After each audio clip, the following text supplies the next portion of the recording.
Of course, my ADB, the entertainment turahi in Apex TV, of course, kureta information yona, erukwata habasile, hamuna interviews zabasile batare bamwena babwe. This time, na mnyono jibamweta semanda. Yes, Justus. Nakona tugambira music netambuleta na buchimwe chona. Nakwachira semanda. Nanyi nashimira okuleba Mr. Eddie. Lamusi abali matole right now Apex TV. Abatulaba ku Apex TV, sayiso kubala bakomwena. Peredo mukise okubera mu studios no. Eddie Webali kumpakire no kunkunda kunye. Ngambira mba beyanjure jebe njira kumanyana nebyeshongore byo yineho.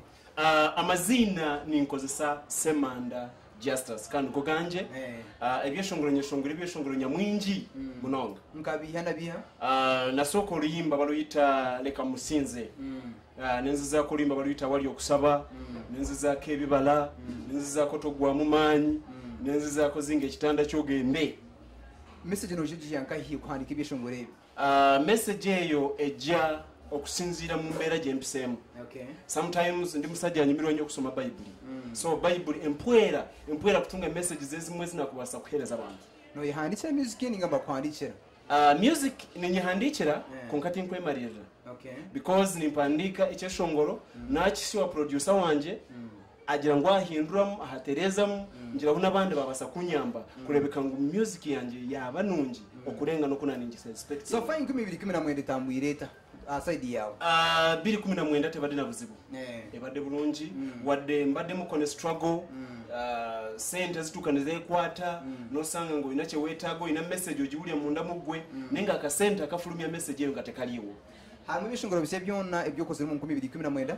Ya guno mwaka gonna mbadde sikoze mu luyimba naye nyina korabo jendi mu kuzimba ne muganda wange Bulamu Aloysius. Okay. Yes. Eri mu studio beri wabweru. Eri mu studio. So atimbiramu? Yeah, sina buzibu. Zibula masona olabeno alukute mukamanga ya gudolo jigo nebosako omukumi wakirolwe no muntu wa inspire njire kweshongoro tinko kweshongora abayimbi bali babiri. Okay. Munsi muno omweshongozo kubanza omweta Joseph Segawa. Okay. He is my Gamba buli lwempulira ennyimba ze zandetera okwagala okugenda mu studio. Nenzaako mulaba bamuyita Grace Morgan. Okay. Grace Morgan omujjukira. Mujjukira. Oyo. Kati be bayimbi abandetera okwagala music. So nga ne bwe mba nyimba zange nziyimba live. Mpulira nga nsobola okuyimba nga Segawa. Nsobola okuyimba nga Morgan. So kati nengezaako kuwandika ennyimba zange nsobola okwawukana ku bo. So yesemanda kati awatuuse. To expecting echi mu mwaka guno nga bugwa like concert wali mu uche chamanyi.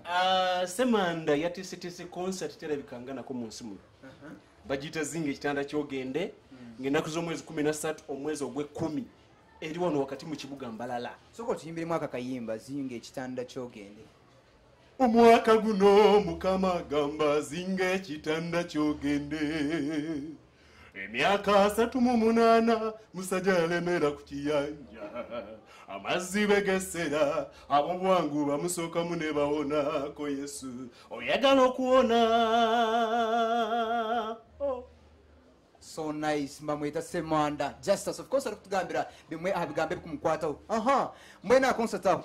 Yes. To expecting echi fire yeta ebyo ku expecting ne bingi. Okay. Banji njagala bajje ng'osuubira okukwata Katonda.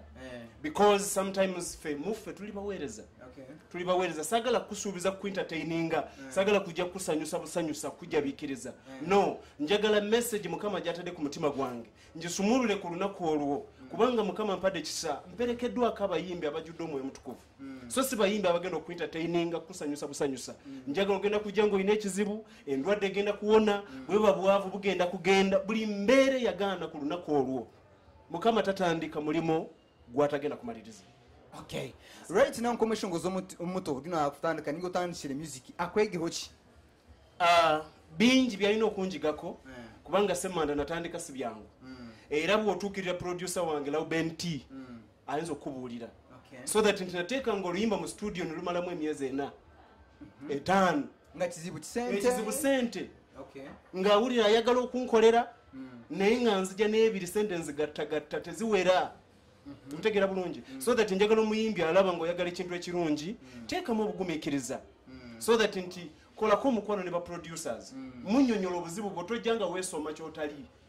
bw'oba toyina sente kkiriza toyina sente naye oyina talent producer akukolere nga akumanyi amanye nti toyina sente ajja kusobola okuyamba akuwe ku magezi ategere weakness yo akukolera ekintu ekisinga obulungi. Ekyokubiri beera ne vision. Omuntu alina vision tiyeegatta mu batamugasa. According to the Bible bw'olaba mu Luka 19 olaba omusajja gwe bayita Zaakayo muwoza. Yesu bwe yamanya nti ali mu kujja eri abamuziyizanga okulaba Yesu, Zaakayo yadduka n'abavaamu n'agenda n'alinnya omuti n'alaba Yesu. So that bw'obanga olina vision y'obuweereza bw'okuyimba ng'olina w'oyagala otuuke, va mu bantu abatali mu vision yo, abakumala amaanyi, abakulinyisa mu leve etaliiyo, abakujja ku mulamwa, ojja kutuuka gy'oyagala okgenda. Ebigambo birungi nk'ebyo kurgoya yukinisa Semanda Justice of course. Ninjero gy'okuwatuleba hine kiwayegamu hine kiwakopamu. Yes, tambura bigambo ebyo n'okuba omushinguzi mulungi. Ebigambo byawe byamuherezo Semanda lero kusibura lukutera nakapera lero tuli kutwakureka. Ebigambo byange ebisembayo mikwano gyange mbebaza mumbereddewo okuva lwe natandika. Semanda najja sina kyendi mu mbalala. Now kati ndi ku Apex TV mundaba mumpadde ku sente ye level wentuuse so that mbebaza era mbasaba ku lunaku olwo ndi mukola buli kintu kyonna ndi mukusaba ndi mukukkiriza Katonda nti ku lunaku olwo buli lujjo lwakwata Mukama asobole okugulawo ozinga ekitanda kyogende kola olunaku so that sina bingi byenjagala kukubuulira sina bingi byenjagala kusuubiza naye nkusuubiza ekintu kimu ku lunaku olwo ennyimba agenda kuziyimba Mukama agenda kubeerawo ye mugenyi omukulu. Wow, akapera k'ekisongo kyona lero nkureke.